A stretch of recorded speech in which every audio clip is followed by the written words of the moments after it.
আসসালামু আলাইকুম, স্বাগতম জানাচ্ছি বিবিসি নিউজ আন্তর্জাতিক সংবাদে। শুরুতেই সংবাদ শিরোনাম, এরপর বিস্তারিত।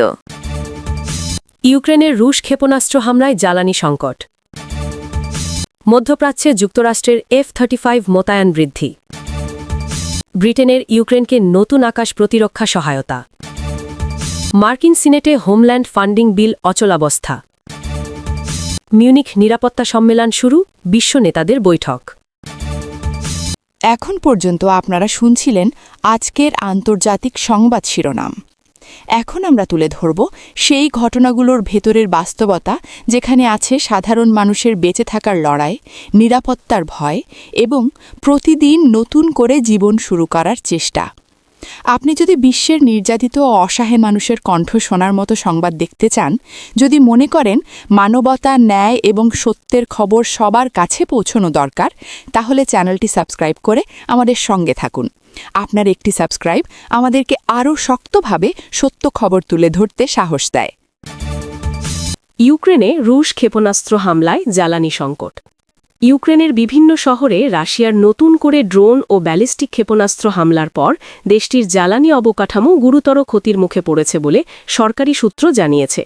কিয়েভ, দনিপ্র ও ওডেসা সহ একাধিক অঞ্চলে বিদ্যুৎ ও তাপ সরবরাহ বিঘ্নিত হওয়ায় হাজার হাজার বাসিন্দা সাময়িকভাবে বিদ্যুৎবিহীন অবস্থায় পড়েছে।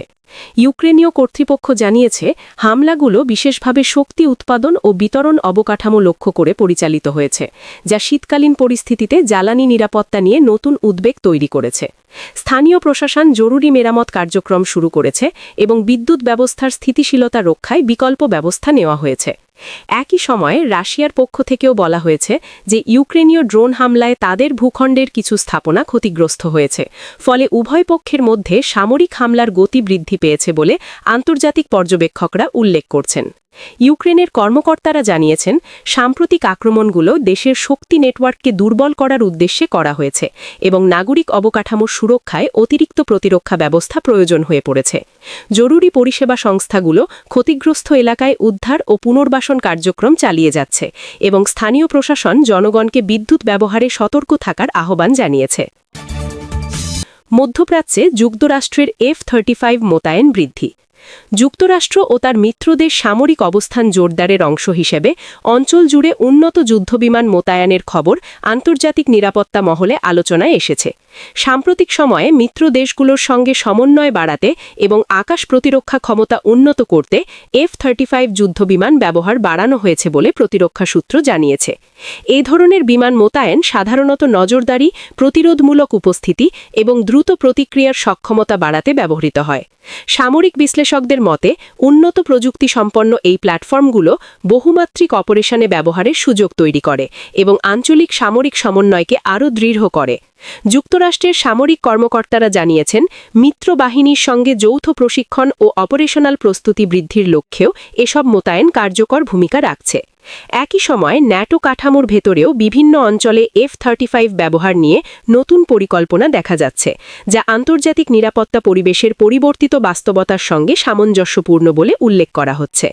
প্রতিরক্ষা নীতি নির্ধারকেরা বলছেন, সামরিক উপস্থিতি বাড়ানোর পাশাপাশি কৌশলগত স্থিতিশীলতা বজায় রাখা এবং সম্ভাব্য ঝুঁকি মোকাবিলার জন্য এসব পদক্ষেপ নেওয়া হচ্ছে।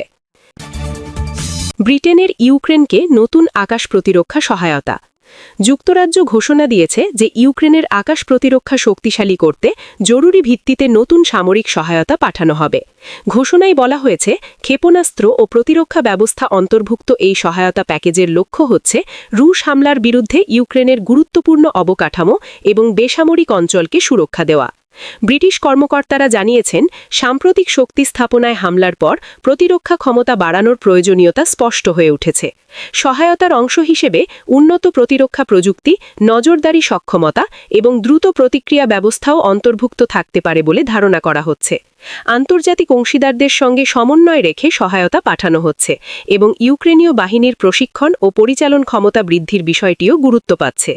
যুক্তরাজ্যের এই ঘোষণা ইউক্রেনকে সামরিক সহায়তা প্রদানে পশ্চিমা দেশগুলোর ধারাবাহিক সমর্থনের অংশ হিসেবে দেখা হচ্ছে।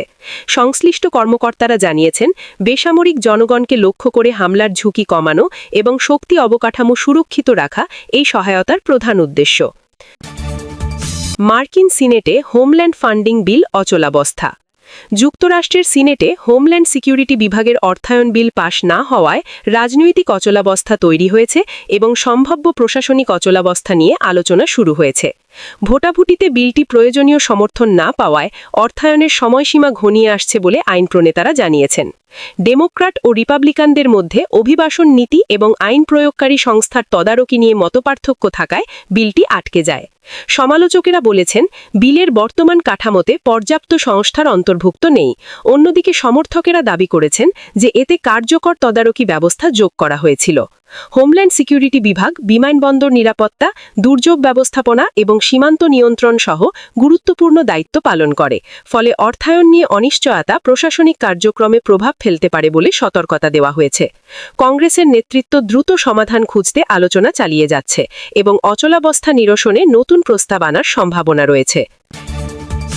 মিউনিক শিখর সম্মেলন শুরু, বিশ্ব নেতাদের বৈঠক। জার্মানির মিউনিখে বার্ষিক নিরাপত্তা সম্মেলন শুরু হয়েছে, যেখানে বিভিন্ন দেশের রাষ্ট্রপ্রধান, ডিপ্লোম্যাট ও সামরিক কর্মকর্তারা বৈশ্বিক নিরাপত্তা পরিস্থিতি নিয়ে আলোচনা করছেন। ট্রান্স আটলান্টিক সম্পর্ক, ইউক্রেন যুদ্ধ এবং আন্তর্জাতিক প্রতিরক্ষা সহযোগিতা এবছরের আলোচনার প্রধান বিষয় হিসেবে উঠে এসেছে। সম্মেলনে যুক্তরাষ্ট্র, ইউরোপ ও অন্যান্য অঞ্চলের উচ্চ পর্যায়ের প্রতিনিধিরা অংশ নিচ্ছেন এবং সাম্প্রতিক ভূ-রাজনৈতিক উত্তেজনার প্রেক্ষাপটে সমন্বয় জোরদারের ওপর গুরুত্ব দেওয়া হচ্ছে। আয়োজকেরা জানিয়েছেন, আন্তর্জাতিক আস্থার সংকট এবং নিরাপত্তা চ্যালেঞ্জ মোকাবিলায় নীতি নির্ধারণী আলোচনায় সম্মেলনের মূল লক্ষ্য।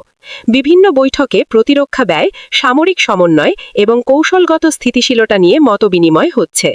নেতারা দ্বিপাক্ষিক ও বহুপাক্ষিক বৈঠকের মাধ্যমে আঞ্চলিক নিরাপত্তা পরিস্থিতি মূল্যায়ন করছেন এবং বৈশ্বিক সংঘাতের প্রেক্ষাপটে যৌথ উদ্যোগের সম্ভাবনা পর্যালোচনা করছেন।